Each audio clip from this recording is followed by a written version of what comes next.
we're in the holy presence of God, and let us adore him. So this week has been all about Advent, and we've been talking about what Advent means. So if you didn't know already, you should know by now that Advent is about preparation. And when I was growing up, I had some serious issues with Christmas, because I would get ready and I would be prepared and I would get all excited about this big event that was to come. But my family don't really have any real traditions, so for me Christmas Day would be quite boring. And I would get really excited about the build up to Christmas, about all the lights that were going up, about shopping for people's presents, getting hot chocolate like on the way, listen to music, watching Christmas films, all of the productions and plays and stuff that were going on at schools, and I'd get really, really excited. But then Christmas Day would come and I'd be like, oh, I've got everything ready for this boring day that I just sit and watch films and eat loads of food. And so for me, Christmas was a bit dull and a bit boring, but clearly I was doing something wrong.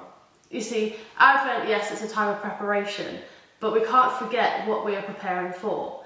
And that's the coming of Jesus. And it's not just that one time ages ago when he was born in a stable, and we're not just remembering back to that moment, we're also looking forward to the second coming of Jesus, and we're getting ourselves ready for when he comes again. So if you think about a guest maybe that comes onto your house, or if you're holding a party, how would you get ready for that person? Because we need to get ready to greet Jesus.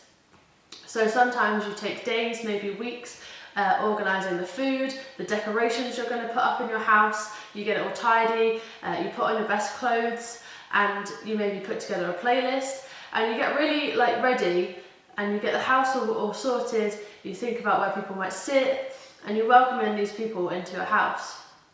And that's exactly what we have to do at Advent, but for Jesus. But we also have to do it every day in our hearts. We must live by Jesus' example and always be filled with love and joy for other people around us. Always be filled with hope about this amazing event that's about to take place. You see, Jesus wants to know us. He wants to be in our lives. There's billions of people in the world, and God created all of us. But he knows you by name. He knows how many hairs are on your head, and he wants to know you better. He has time for you, and he wants to take that time to know you. So are you prepared for that? A huge symbol of Advent is the Advent wreath. The candles on the wreath symbolise something that each week we must think about in order to get our hearts and our minds ready. So the first candle that we light is the prophecy candle, and it's about hope and expectation and waiting for that coming of Jesus. This week we've lit the Bethlehem candle, which is about love. It's about the love that Jesus brings, the love that he has for you, the love that you have for other people and yourselves, the love that people have for you, a whole lot of love. On Sunday we light the Shepherd's candle, which is about joy. That's the pink one. And we celebrate Gaudete Sunday, which means rejoice. And we're thinking about the joy that we can have, that Jesus has come into our lives so that we can live without fear, we can be saved. We celebrate the joy that we have that he has come so that we can live an abundant life free from fear.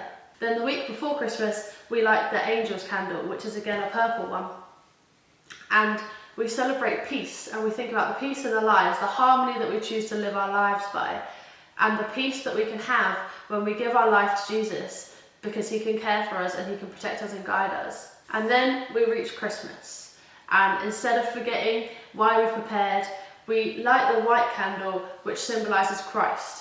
It's white and it's pure and it's sinless, just like Jesus. So now I love both Advent and Christmas.